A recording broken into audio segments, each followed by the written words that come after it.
The collapse of the indictment of 6 people who in the fall of 2025 were protesting the Trump administration's Operation Midway Blitz immigration crackdown in the Chicago area created problem after problem for the feds and in particular for the U.S. Attorney's Office in Chicago.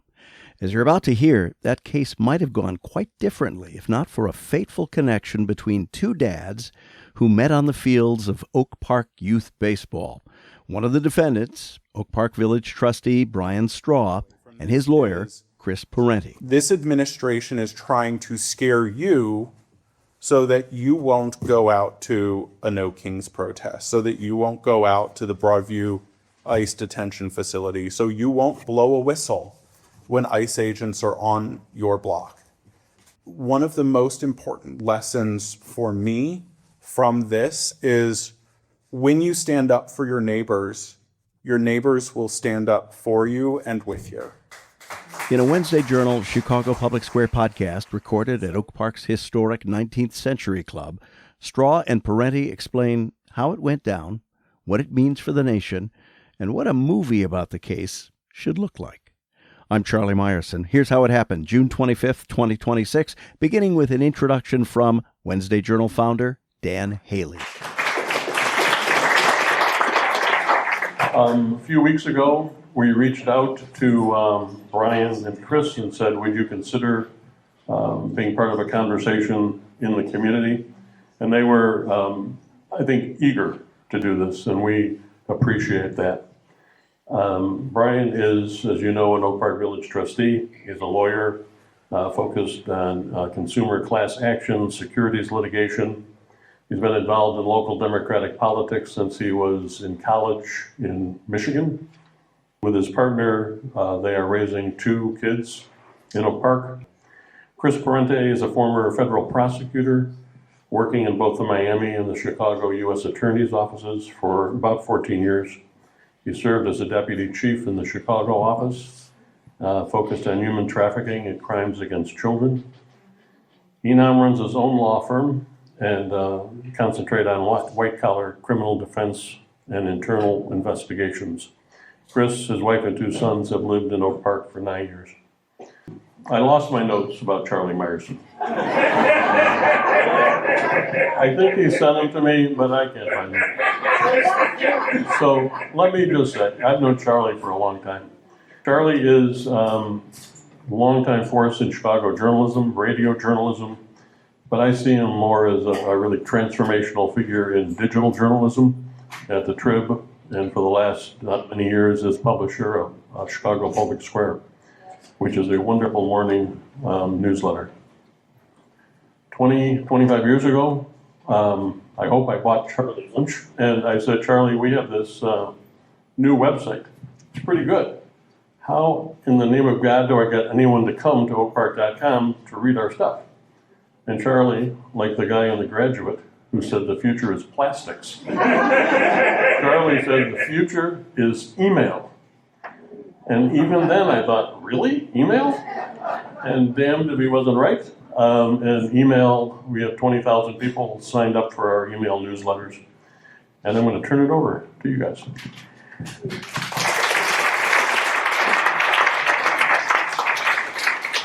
I gave Dan 2 sentences. How you doing?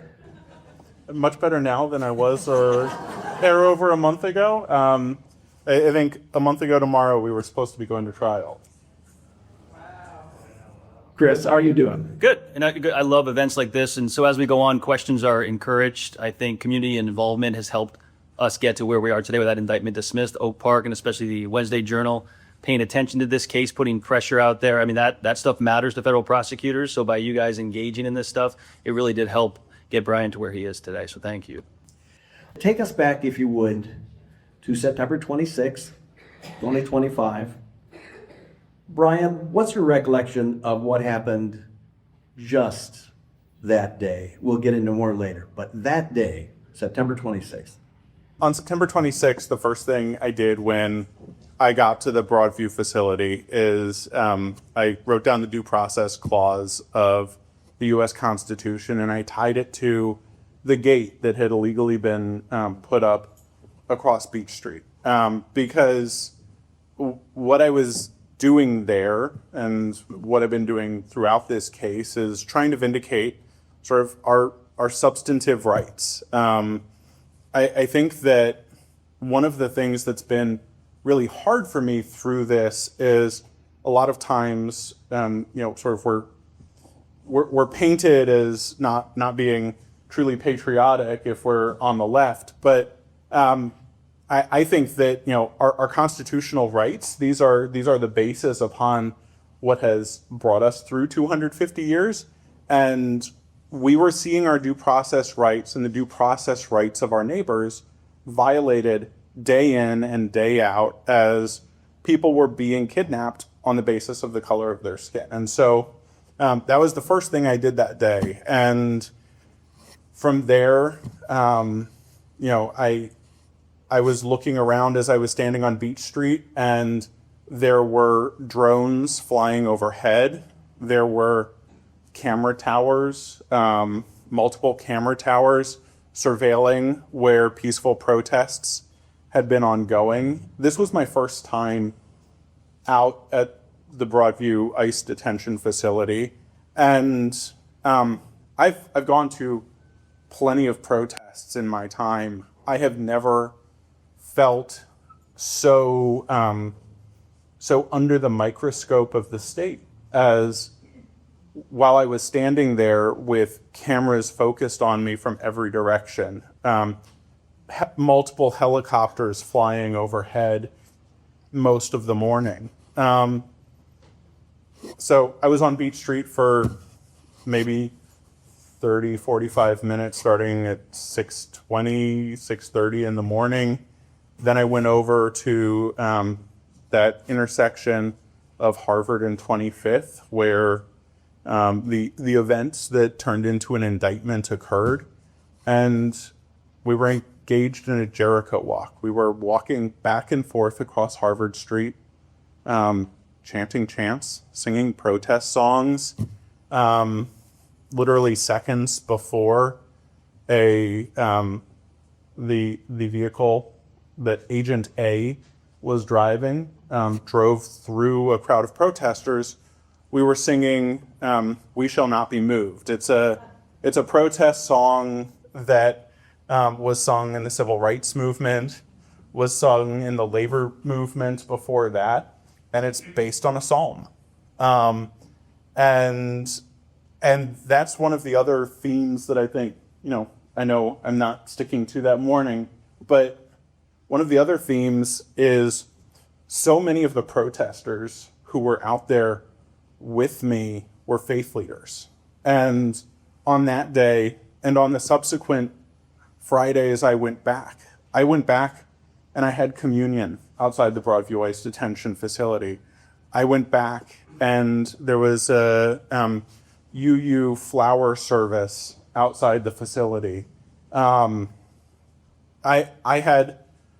went to church outside of Broadview more during the month of October than I did at my home church. And so this was peaceful protest.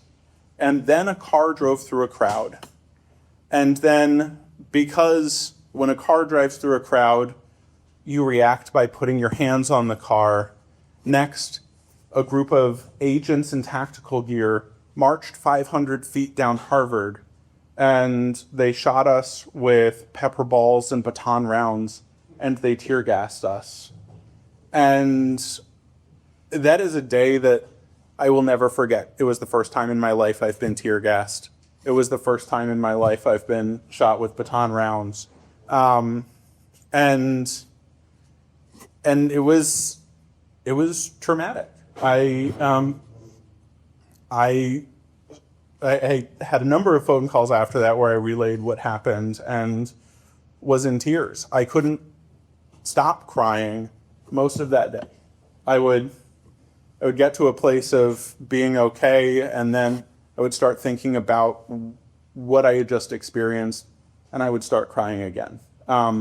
And so many of the people who I know who have been out at Broadview and were out there that day have said that that was one of the most intense days that they experienced at Broadview as well. And it was at a time when our federal government was seeking a reason to send the National Guard. And so I also remember distinctly that afternoon reading a press release about what they said had occurred and how there were 200 violent rioters. And I think they talked about us having fireworks, and I was like, we're in a moment where we can't trust our federal government. It used to be when we taught our kids about who credible sources were, who you could trust. We would say, if the government's saying it, like, it's almost certainly true. And I also remember giving my call to the board at the end of the next board meeting where I talked about this. Like, we now live in a moment where you cannot trust what you hear from your federal government. That is no longer a credible news source, and you have to treat what the federal government says as propaganda. And that is a scary moment for us to be in. So that day ended, you went home in tears. Let's jump ahead to October 23rd, the day you're indicted. Did you know that indictment was coming? No. So tell us about October 23rd, almost a month later. So I didn't find out on October 23rd that I was indicted. It was October 27th. It was the following Monday, and I was in my office doing my day job, and I got a call on my cell phone from someone saying, "Hi, I'm an FBI agent. You've been indicted, and we'd like to schedule a time for you to self-surrender, so we don't have to issue an arrest warrant and come out and drag you out of your house." And I was a little skeptical and gathered a couple of details, because I was like, this has to be like, this has to be a scam call. This is like them calling and saying, "Hey, we've been processing your Medicare application and we have some follow-up questions." But no, I checked it out, and they sent me the indictment, and fortunately I had met Chris a few weeks prior through baseball activities, and when your son was there doing a baseball lesson, I was like, I recognize you from all the Miramar stuff, and I've been out at Broadview, and with the way things are going, just like, in case something happens, I want to have your cell phone number, and I want my wife to have your cell phone number. And he was like, sure. I think you're being a little paranoid. And so I call him up on October 27th, and I have to say, "I told you so" doesn't feel nearly as satisfying when the "I told you so" relates to, like, the government is going to inappropriately come after me. All right, Chris, this is where you enter the story. And I mean, Brian's right. And I was a former federal prosecutor. My partner, Damon Sharonis, that I have a firm with, we're I like to think, very good trial attorneys. And all the judges and federal prosecutors always say, "Hey, if we ever get in trouble, we're going to hire your firm. You guys are the best." And I always laugh, because I'm like, you guys never get in trouble. Now that's changing, but it was the same thing with Brian. It's like, this guy's never going to get in trouble, right? He's an OPARC trustee. He's a lawyer. He owns a baseball facility. And so it was weird when he called. But honestly, I was very scared, because for him, having gone through the Miramar process, and to Brian's point about you can no longer trust the federal government. Again, I spent 14 years of my life, in public service working for the federal government, and going through that Miramar Martinez case. And for those who don't know, she was the woman who was shot by ICE 5 times and survived. And just seeing the false narrative that they put out there repeatedly, calling her a domestic terrorist and describing things that I would show the federal prosecutors. Here's a video that you don't have that we have that's not true. And they wouldn't change those press releases. I knew that this was going to be a problem because I knew that Brian didn't do anything wrong, but I knew that they were going to push this narrative of these guys are Antifa terrorists and out there, trying to kill ICE agents. And that's sort of, the narrative that they pushed. So for Brian's sake, I was concerned as soon as he called, and we took it seriously, obviously. You both have relatively young children. How did you explain what was going on to them? Brian? Yeah, so I have a 6-year-old and an 11-year-old, and obviously the conversations you have with each of them are different. I took my 11-year-old for a walk, and we had a conversation about here's what I was doing, here's what's happening, and just helping him understand, like, I didn't do anything wrong, but the next, at some point this is going to become public, because at that point the indictment was still sealed, and this is going to change our lives. And my wife had a similar conversation with our 6-year-old, and our 6-year-old's response was, well, Dad was just doing what a normal person will do. And they had just gone through the D97 anti-bullying curriculum. And so that's the reason she used these words.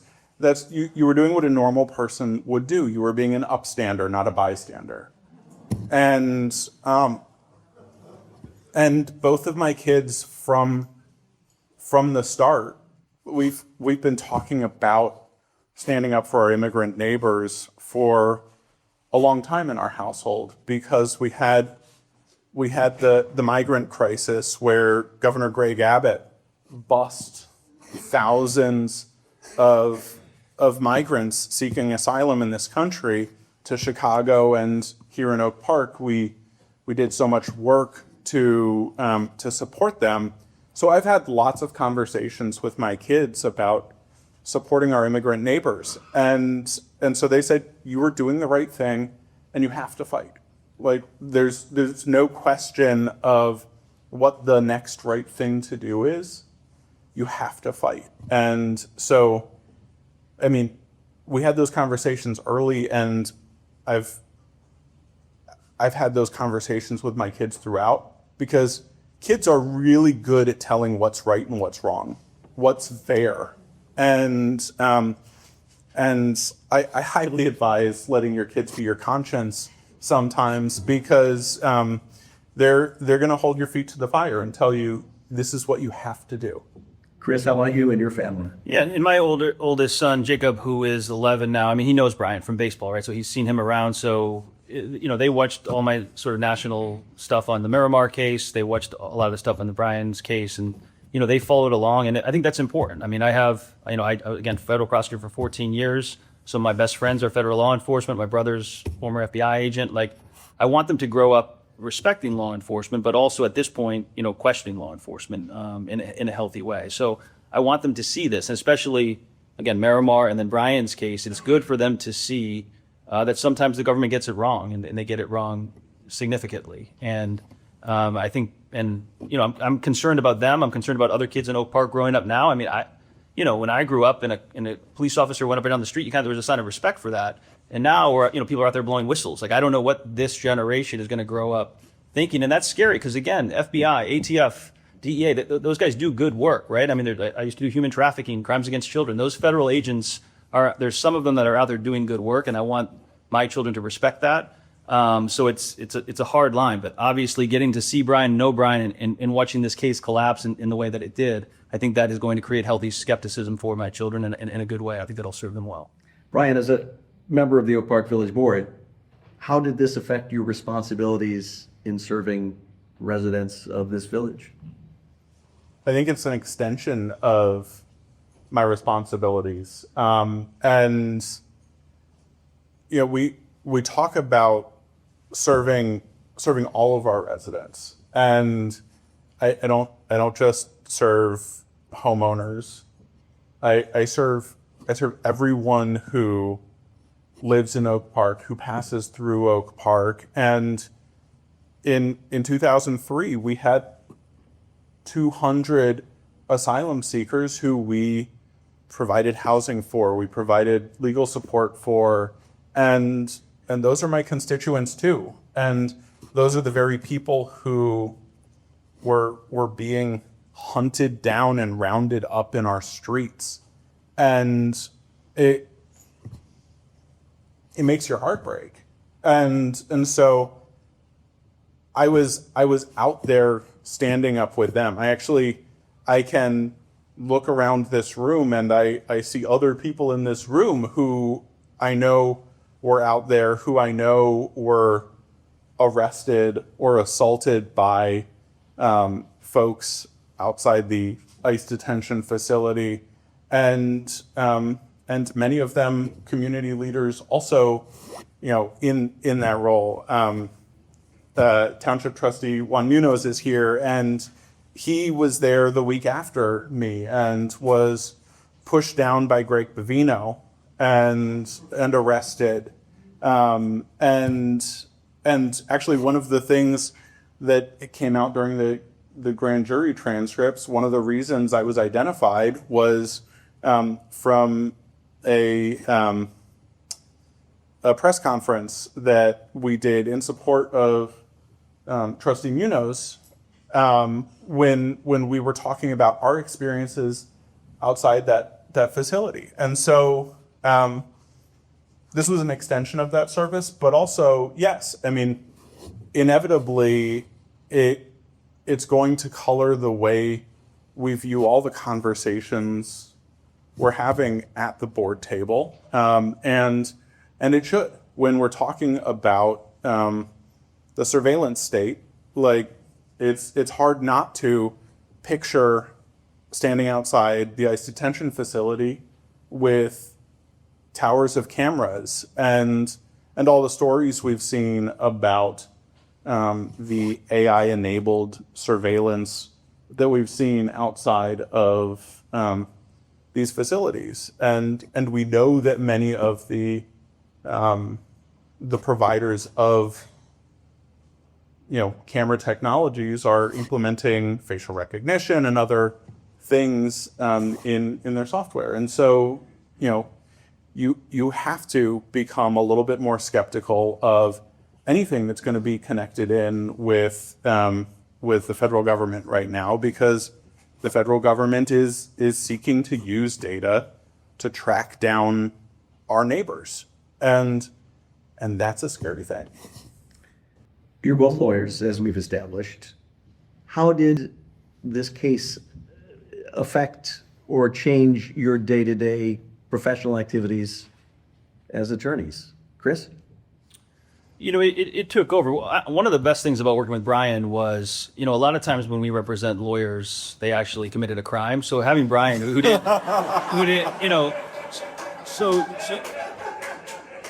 you can't have the conversations that Brian and I had like this. I mean, he has great judgment, and it was great to have a defendant in a federal case who you didn't have to come in with that skepticism about, okay, did he commit fraud? Did he do this, do that? Like, he didn't actually do anything.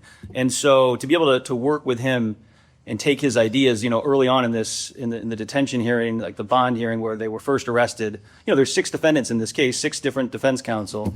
And, nobody was going to obviously move to detain any of these people, but there were going to be conditions. And one of those conditions was taking the passport, which is a standard condition. In the 14 years I've practiced, I think every defendant had their passport taken. And when I was going through it with Brian, he's like, Chris, I want you to push back on that. And I said, Brian, this is standard. Like, we never push back. And he's like, I want you to push back. He's like, part of why I was out there standing up for these people is because the government was just going up and demanding documents from people. I'm not going anywhere. I want you to push back on this. And that's something that I would never have thought of on my own. But having a client like Brian, who is somebody who is literally out there doing good for others and always thinking about others, as soon as he said it, I was like, that I love that. And so I said, I'm going to do this. And I talked to the other 5 defense attorneys, and they all said, no, like, we're not going to do that. If you want to do it, go ahead. And so we were last, because Brian's the last one in the indictment, and she set the conditions for everyone else, and all their passports were taken. And then it gets to us, and I say, Judge, we have an objection. And I fought using Brian's arguments about look, he's out there standing up for the people who can't say no to the government. These are landscapers and other people who, when ICE pulls up and says, let me see your papers, they have to turn him over. Brian didn't, and he had the luxury of being able to push back, and the judge, to her credit, said, I agree with you, I'm not going to take his passport. And, like applause broke out and all this other stuff. But then every other defendant said, I want to join in that motion. And so they all got it back. But again, if working with an attorney like Brian, it was to be able to have him as a sounding board and use his ideas like that it was a great experience. Brian, how about your day-to-day legal work? Yeah, so I mean, it certainly had an impact on my day job, but I think for me one of the big things was I've never been in a criminal courtroom before, and it's not an area of law I practice, and so I was coming in with both the mindset of a civil litigator, and with the mindset of having done work as an elected official, where I'm thinking some about the public narrative. And so for me, we very well could have lost on the question of our passport being taken. And it would have sucked. I would have had to go get a real ID, which I still should do, but it was important to make the point because these are rights that we take for granted, and it's not going to affect me. Nobody is going to stop me and ask me to prove my citizenship. I'm a white lawyer from Oak Park. It's not going to happen. But it's about the people who can't make the arguments that I could make, and motions to dismiss are pretty much never granted in indicted criminal cases. But it was still important for us to argue a motion to dismiss on First Amendment grounds, because the conspiracy charge against us, and I know we'll get into the legal stuff more later, but the conspiracy charge was based on what the prosecutors deemed a spontaneous and implicit conspiracy. And what that means is, it means that the conspiracy was based on the fact that we were all in the same place and we were all doing the same thing, proximity and parallel action. And that is incredibly offensive to the right of assembly, which is guaranteed to us in the First Amendment. We spend a lot of time talking about the freedom of speech, but we don't spend a lot of time talking about the right of assembly. And so it was really important to me that we outline that this conspiracy charge is a violation of our right of assembly. And then we'll get more to the grand jury transcripts later, but the grand jury is guaranteed to us in the Fifth Amendment. And when we have the violations of the grand jury process that we had in this case, like us getting the transcripts and getting them publicly released, that wasn't a thing we had to keep pushing for. We got the case dismissed, and we could have said, okay, we won, declared victory and gone home. But this whole case has never been about me. It's been about revealing how flawed the process is and revealing the things that other people don't get to reveal. And so we kept pushing, and we got the grand jury transcripts out there, because what we are seeing right now is that Fifth Amendment right that we've taken for granted apparently has been being violated repeatedly over the course of the last year in the Northern District of Illinois. And we wanted to make sure that we got transparency, and we're going to continue pushing for accountability for the people who did that. You're getting ahead. Sorry. March 12th, charges against 2 of the 6, not including Brian, are dropped. What did that tell you about the case against the remaining 4? Yeah, I mean, again, this is the same thing that happened with Miramar, right? I mean, they offered along the way sort of different exit ramps to us, hey, just admit to this and we'll make this, she won't go to jail. And again, to Miramar's credit, incredibly strong and powerful woman who had the guts to say, no, I'm going to see this through.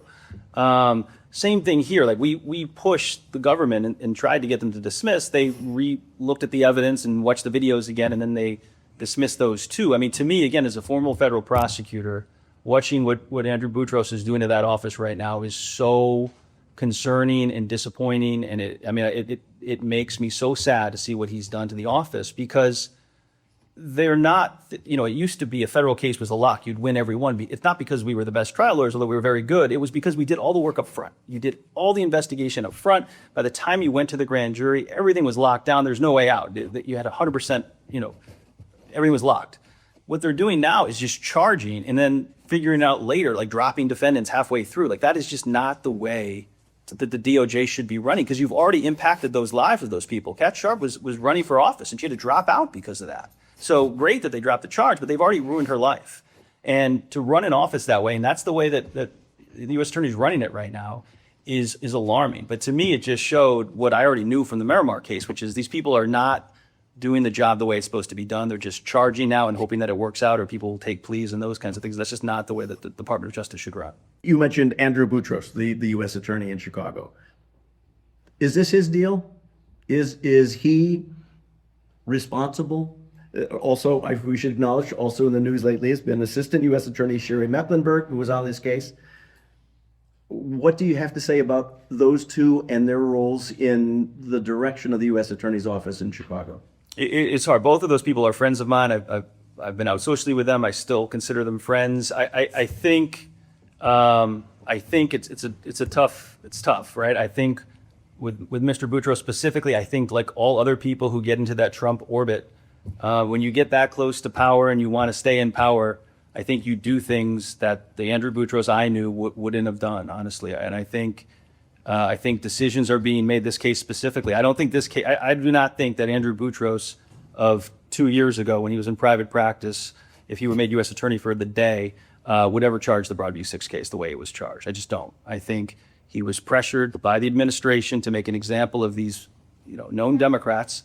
And he's willing to do it to stay in power. And I think that's unfortunate, because if you go back to like a Pat Fitzgerald, the reason Pat Fitzgerald was so great and is revered is, again, not because he's the best trial attorney, but because he's a guy that he never made a decision about himself. It was always about doing the right thing and keeping the office's integrity intact, so that when these federal prosecutors went before a judge, they were respected and trusted. That's Pat Fitzgerald. He's straight as an arrow. He would never waver. And Andrew and anyone else in this Trump orbit is willing to waver and bend that knee to Trump to stay in power. And that you can't have that, in my opinion, as the leader of the U.S. Attorney's Office.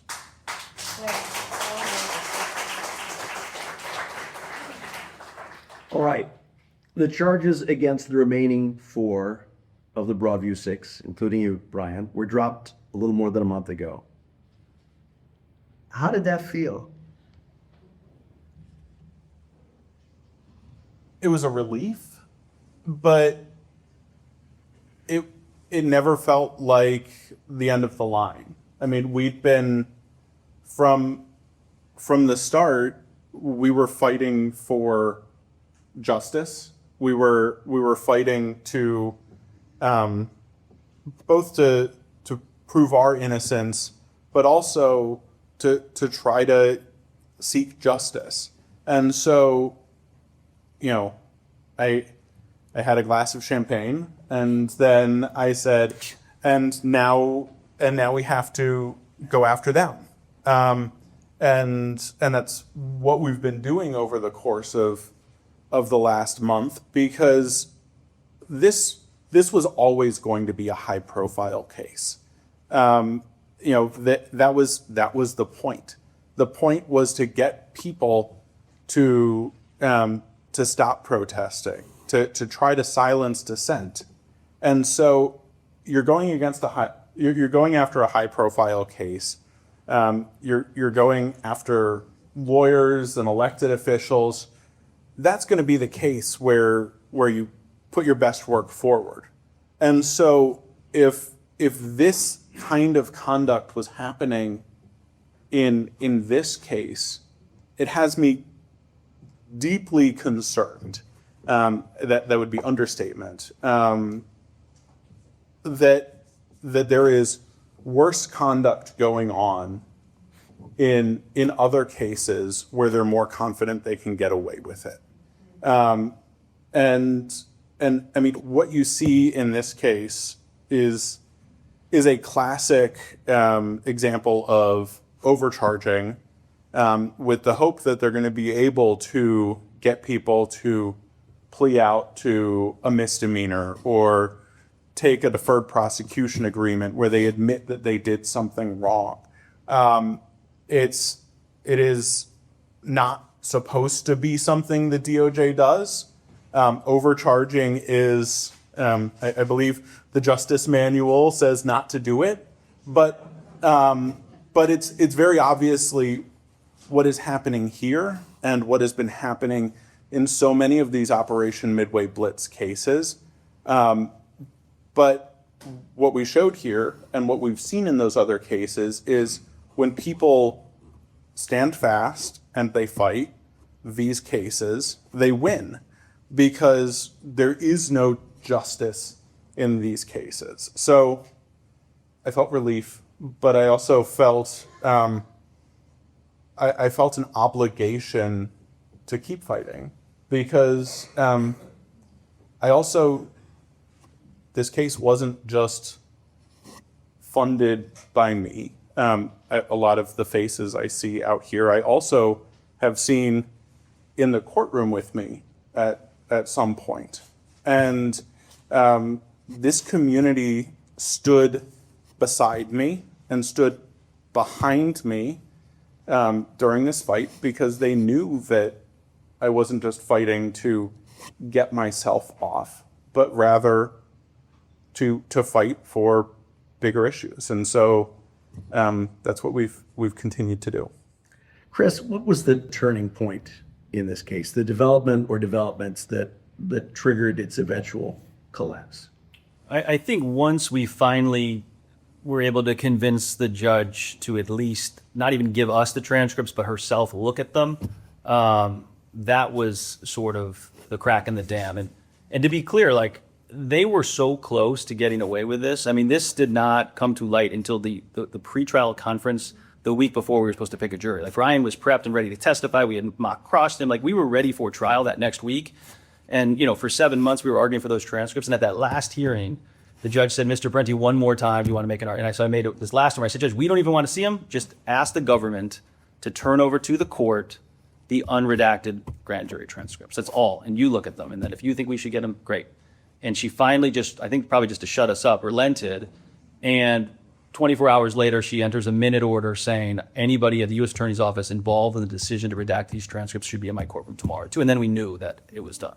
How did you know to ask about the transcripts from the grand jury session? How did you come to suspect that there was skullduggery afoot? Yeah, again, and this is where it helps having been a former federal prosecutor, right? So one, there were all sorts of rumors about there were issues in this case from the beginning. So that was out there. But two, the way that they operated, right? The way this charge specifically, this 372 conspiracy that they charged Brian and these other 6 with, they were facing a 6-year prison sentence if convicted. In the 150-year history of our office here in Chicago, they've never used that statute before, right? So all we were asking for, we weren't even really asking for all the transcripts. We were just asking for the transcripts in which this AUSA explained the law to the grand jury, because I felt, knowing how things work at that office and knowing what we were dealing with, that there was going to be a mistake in how they explained the law to the grand jury.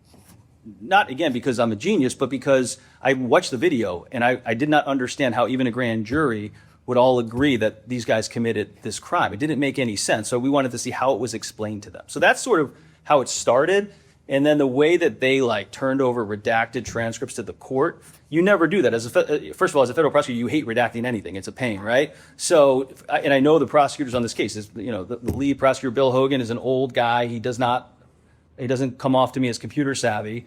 And so for him to sit down there and have to redact all of these lines, I knew that you wouldn't do that. It's only going to the judge. You never redact stuff going to the judge. So it was that. And then when they dismissed count 1, and issued a carbon copy information, which they didn't have to do, again, knowing that federal prosecutors don't like to do extra work. It's just another red flag. So you put it all together, and there's like, there's blood in the water. There's something here, and we all, Brian and I discussed it. And so we knew eventually we would get there, but they almost got away with it. They really did. Go ahead, Ron. And I want to focus in a little bit more on the hearing in which they dismissed count one, the conspiracy charge, because in that hearing, the judge had asked them to bring the unredacted transcripts to the courtroom. And so they had them in a big folder, and the judge said, okay, do you have any objection to giving the transcripts to the defendants? And it was only at that point, without ever providing us any advance notice, that the AUSA said, we think we can moot out that issue because we're going to be moving to dismiss count one. So I'm sitting there and I'm like, we had a major filing the night before. I think we filed 40 pages of briefing the night before. If you knew that you were dismissing the significant count in the case, they were working on briefing, we were working on briefing, you would have said, hey, by the way, we don't have to do all this briefing on this conspiracy charge because we're going to dismiss that. It's going to go away. Instead, he came holding that in his back pocket in case she was going to ask them to hand over the transcripts to us. And only then did he say, we can moot that out. And so she accepted, okay, well, yeah, if you're getting rid of the felony charge, then there's no longer a legal requirement for an indictment. So I guess I don't need to look at the unredacted transcripts. But that's when I think we really knew that there had to be something real bad in that redacted part, because we'd gone 6 months at that point litigating this felony conspiracy charge, and the only reason that they dismissed it was because they were going to have to hand over those redacted portions, which I don't know, that seems like pretty good evidence that there's something bad there. And so that's why we kept pushing, and Chris did a fantastic job of being such a nuisance that the judge finally said, fine, Mr. Parente, I'll take a look at him.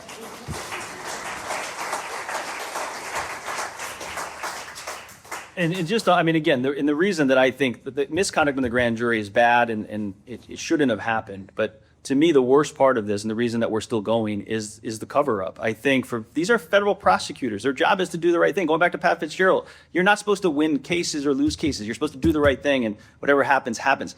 To sit in those courtrooms while we're making these arguments and the judge saying, Mr. Parente, there's only 30 lines redacted, what harm could have been done in 30 lines? And you're sitting there knowing that you withheld pages. That for federal prosecutors to engage in that behavior I've never seen anything like it. That's why it's so concerning, and that's why Brian is continuing to push this case, and hopefully that'll all be exposed eventually. It was ultimately more than 215 lines. Wow.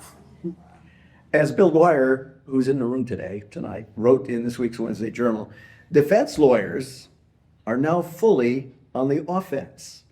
So now you've asked the government to cover attorney's fees.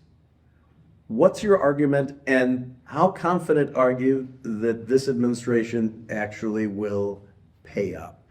Who wants this one? Yeah. Look, the standard is incredibly high for something like this. You have to show is a bad faith prosecution. Believe it or not, they have already offered to pay attorney's fees. So again, but the scary thing here is why they're doing it, right? Because we can only have so much control of this process, and while I trust the court and everyone else, I feel like our team needs to be the one pushing this to get it exposed in the way that we want it exposed. So the motion that we filed was called a Hyde motion, and that allows you to sue the government for a bad faith prosecution, which this was, and have a hearing to prove that it was bad faith. The problem is if they agree to pay the fees, then it moots the motion, right? So it's the same thing that they did with trying to hide the grand jury transcript. So they're going to say, hey, here's your check. Now get out of here. You have no more jurisdiction. and then they think that they'll avoid a hearing that way. So it's kind of, it's good that, we'll get the fees back, but it's bad if it ends up taking us out of the case, because then, there's who's driving the bus. If you get the money back, what happens to the money that you fundraised, some of which I must disclose I was happy to contribute and don't expect a refund for? Yeah, so the money that I get back, for some of the larger contributions, I'll be making refunds, but I'm intending to donate all of those funds to not-for-profit organizations that are working on the same kinds of issues. ICER, ACLU of Illinois, National Lawyers Guild. So, for Illinois ethics law reasons and Oak Park ethics law reasons, I had to fundraise for this through my Act Blue account, through my my campaign committee, because if you were to give a check to a GoFundMe that came to me, it wouldn't be tracked and reportable, and then if you apply to renovate your bathroom, and that in some way comes before the board, it could create a conflict of interest. So I had to fundraise through my campaign committee, and I don't want, at the end of the day, me to have a war chest that was fundraised for legal fees. Everybody who was supporting me because they support our immigrant neighbors, because they support our constitutional rights, and because they believe that protesters should have a right to good legal representation. And so I plan to make sure that all of those dollars go to those causes. Thank you. As the Trump administration pursues charges against protesters elsewhere in the country, notably and relatively nearby the Twin Cities, do you see parallels to what unfolded here with the Broadview 6? And are you in touch with any of those lawyers in other parts of the country who are involved in similar circumstances? Yeah, and they've been good sounding boards throughout this. I was in contact with many of them. The Joe Thompson, who was the former U.S. attorney in Minnesota, was a friend of mine. He used to be a USA here in Chicago, was the head of the Minnesota U.S. Attorney's Office until he was thrown out by Trump, and now he is representing like Don Lemon in that case. And so we talked through this stuff, and they tried the same thing. And look, to show you how hard this is, their judge said no to the grand jury transcripts, and they cited Broadview 6 repeatedly to get it, but it's such a high standard that he was not able to get it. So yeah, in that community, obviously, of lawyers, we're always collaborating and trying to help each other. And even since this case, I've been contacted by attorneys across the country about how to do what we did here. So, I haven't been in touch with lawyers for other folks, but the day after the Spokane Three were convicted, I was on the phone with the father of one of the Spokane Three, talking to him about what he was going through, and I've been on the phone with National Lawyers Guild. I'm going to be participating in a webinar for them to help folks who are going out and protesting and may end up facing charges like this, to think about what defending one of these cases means. Because here's one of the big lessons that I think is really important for all of us to take away from this, is this administration is trying to make an example of folks like me. They're trying to scare you so that you won't go out to a No Kings protest, so that you won't go out to the Broadview ICE detention facility, so you won't blow a whistle when ICE agents are on your block. And one of the most important lessons for me from this is, when you stand up for your neighbors, your neighbors will stand up for you and with you.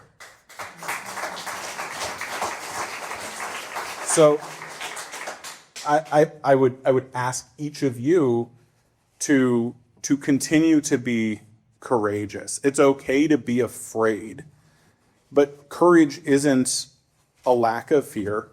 Courage is continuing to stand up in spite of that fear. And if you have the courage to stand up, we will stand with you. So please, Oak Park has done an incredible job of standing up, and did an incredible job of standing up last fall. And ICE is still here, and ICE is in neighboring communities and here in Oak Park, and we have to stay vigilant, and we have to continue to be courageous. And so that is one of my asks of all of you, and to know that, you know, you can look around at the people here in this room. They will stand with you if you find yourself in my shoes. And can I just jump in on that?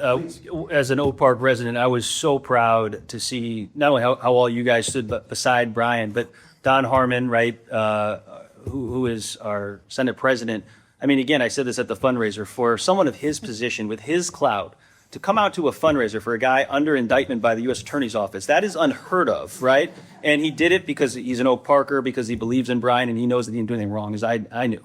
Vicki Skaman was going to be a character witness. That's Oak Park's village president. Multiple times to prepare her to testify. Again, that's a political risk for her. Not everybody is on Brian's side. I mean, it's Oak Park, so most people are. But I mean, that takes a lot of guts for somebody in her position to be willing to get out there and put her reputation on the line and walk into a federal courtroom in support of a charged defendant. Dave Hyde, who's over here, if he could stand up. He's an attorney here in Oak Park. He was also going to be, you give him a round of applause. But we had prepped him. He was going to be a character witness for Brian as well. And again, it's easy now because the charges are gone. But this was going to be a packed courtroom with a jury. Dave's an attorney in Chicago, and he was going to walk in going against the United States government and saying these nice things about a guy that they're saying is a felon, right? I mean, that takes guts. And coming from Oak Park and having people like Dave and Vicki and Don Harmon be willing to put their reputations on the line for Brian, that does not happen in every community, I can tell you that. And so it made me proud to be from this village.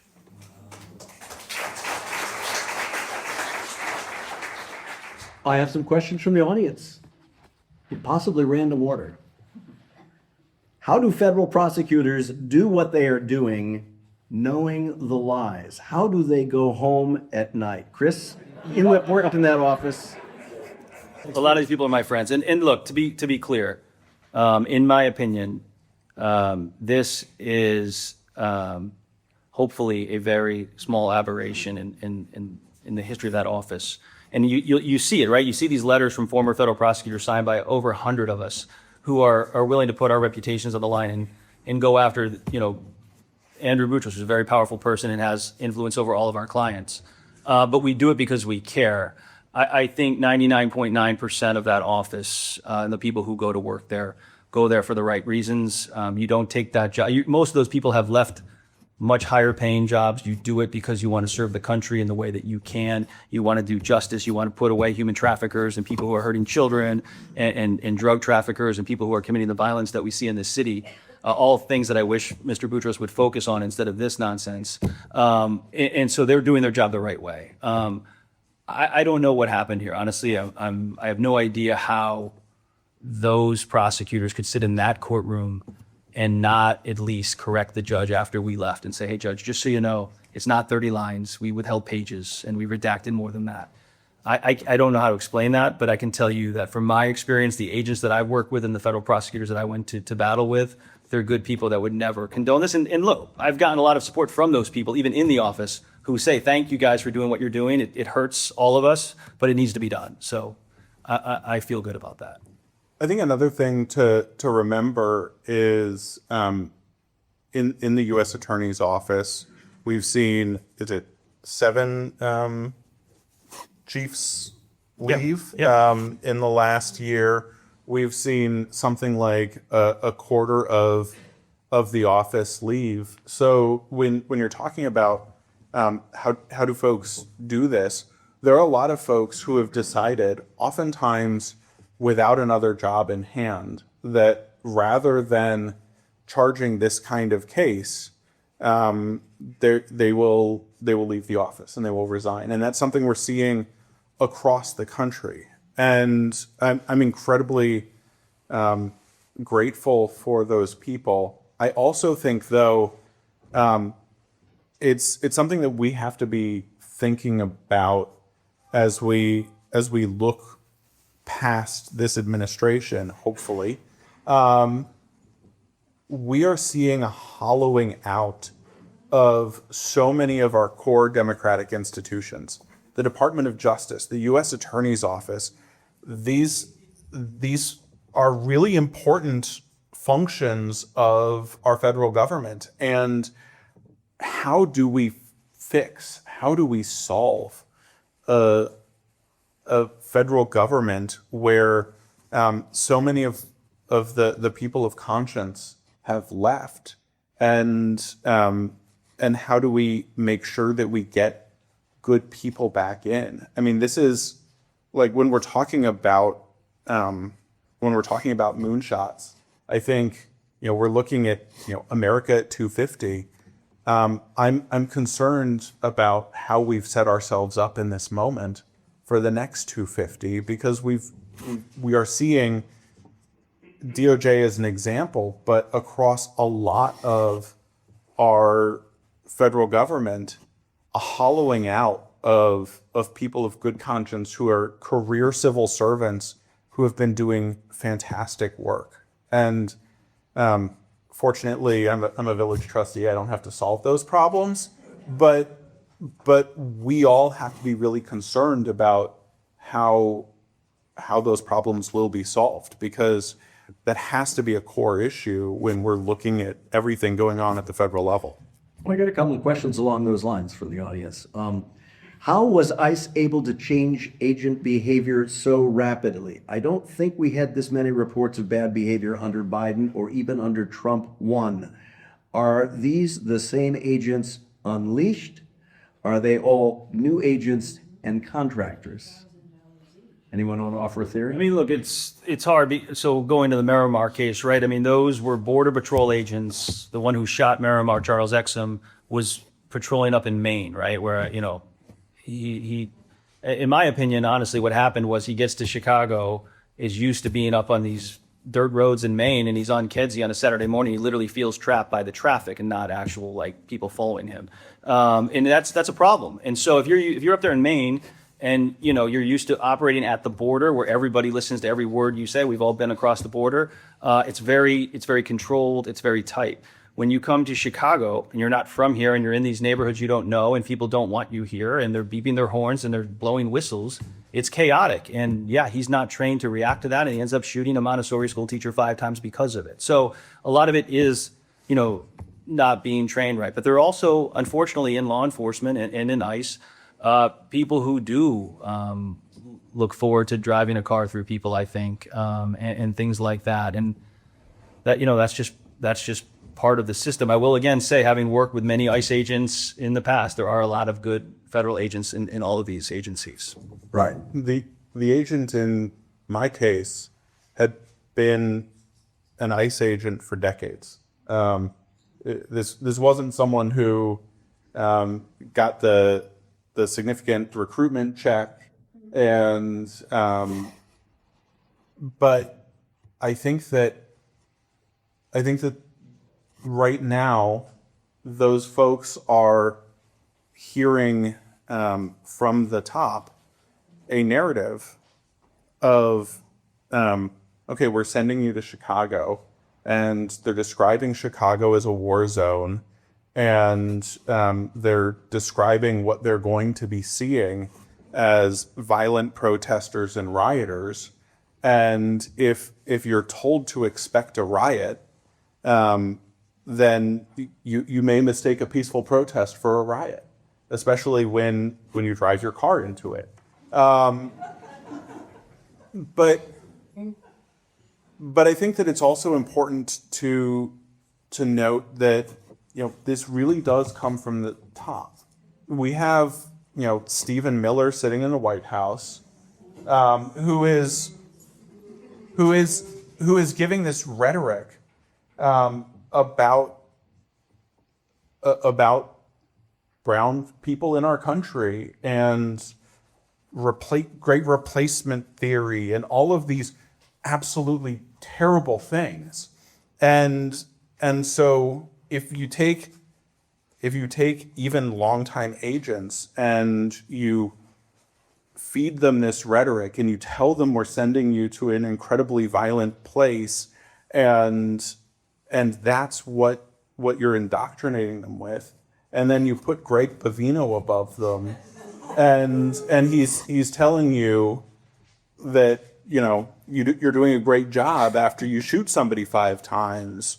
These are the kinds of things that incentivize and reward bad behavior, and then you see more of it.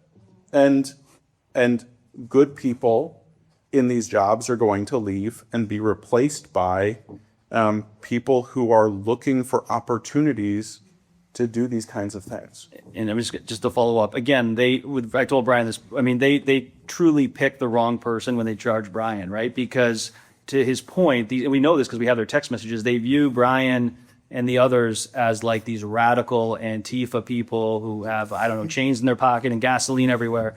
And it's like when we were prepping Brian and he brought in like what he was wearing. I mean, he literally is wearing like a Village of Trustee Oak Park jacket with his name on it. He's got a hat that literally says "Do Good" in bright white letters. And in his pocket, he has a pocket Constitution, right? Like, I mean, you can't ask for a better client than that. And so we were always going to win the trial because, as soon as the jury got to hear from Brian, see Brian, have Dave and Vicky testify and hear about him. And then, I was going to literally put on the "Do Good" hat and his little trustee jacket and closing arguments. It was going to be great. But, they picked the wrong guy. I mean, that is not somebody who is out there trying to injure an ICE agent. That is somebody out there who believes in the right of assembly and who's writing the due process clause on the fence, right? That's what he is. So they were never able to get to where they needed to go. But to Brian's point, they are indoctrinating the agents that they don't see Brian as we see Brian. They see him as this violent Antifa guy who's trying to kill them. And that's the scary part. They saw me as I'm trash. Antifa. Anybody else? Antifa means anti-fascist, and I was my mother's in the audience. I was raised to oppose fascism, and again, nothing against Antifa, but the government has sort of bastardized the word, and we filed a motion to keep them from using that word because, again, your common jurors, if they hear that, and these agents would have liked to have used it, they associate violence with it, and so that's where it came from. Another question. What about changing the rules regarding some sort of judicial oversight of grand jury proceedings? Do we need them changed? I think so.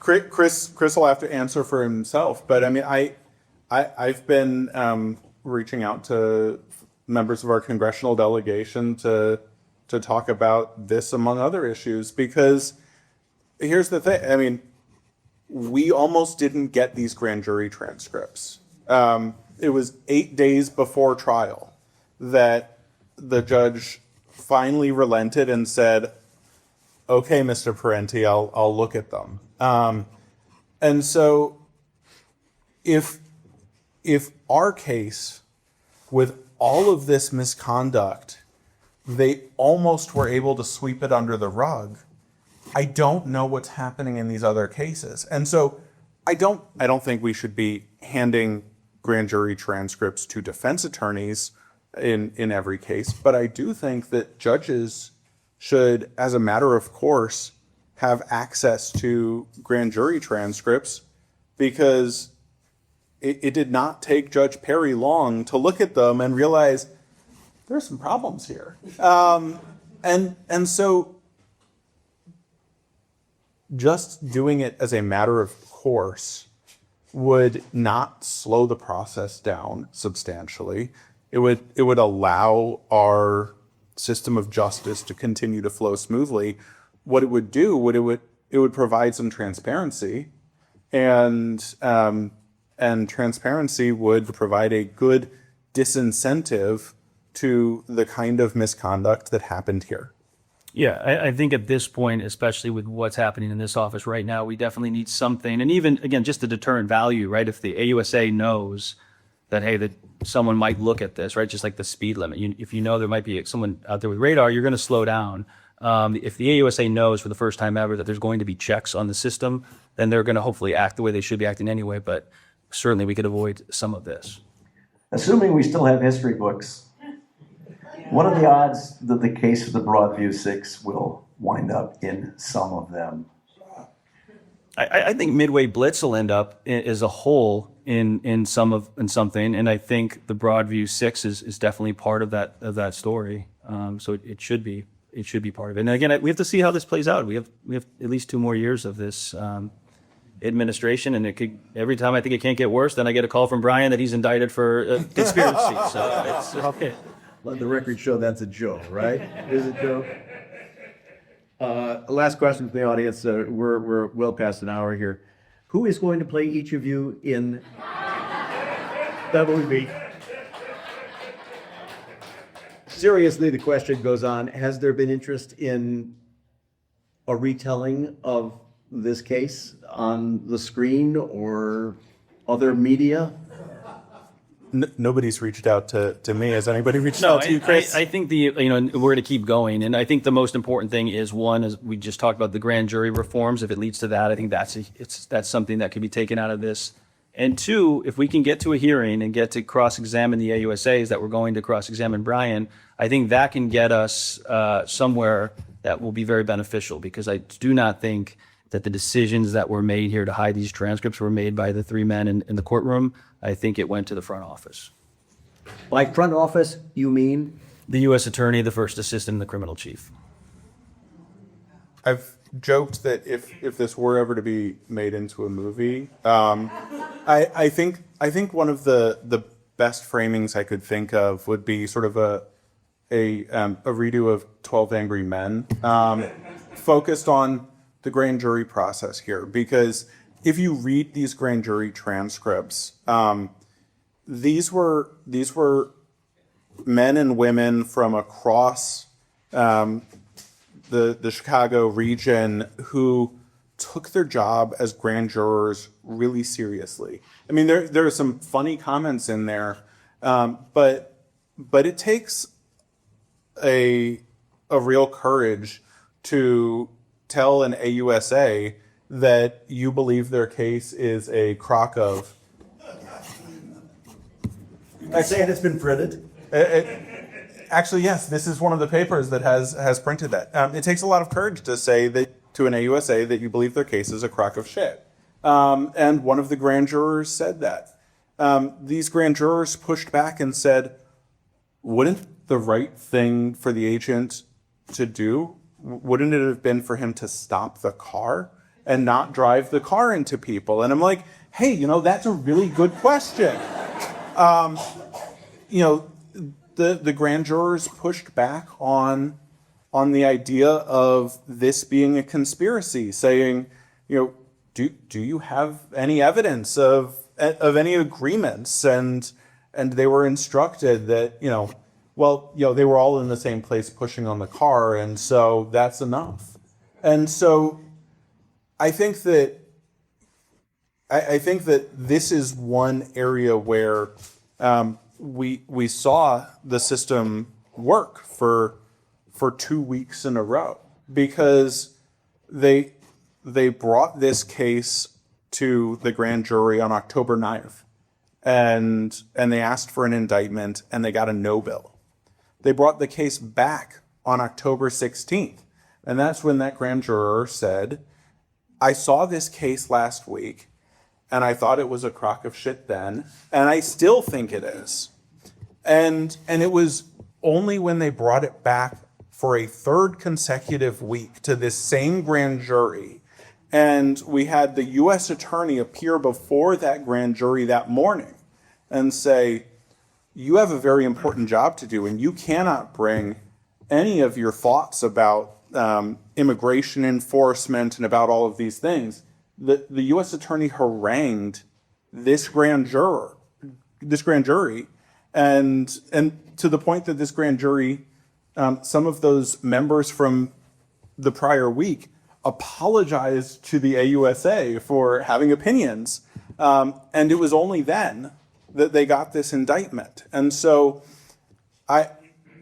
if this were to be made into a movie, I don't think that, my story should be part of the background story, but I think that, one of the boosts of heroes here was a grand jury that really was trying to fight back against a completely ridiculous indictment. Has either of you had any direct contact with any of those grand jurors? No, and I wouldn't expect to. I don't even know what the rules are on that. But to Brian's point, I mean, but for the misconduct by the U.S. Attorney's Office, which is why this is so heartbreaking as a former AUSA, the system worked, right? The grand jury said no when they brought that case. And just so people who don't know criminal world, I was an AUSA for 14 years, probably, 100 indictments.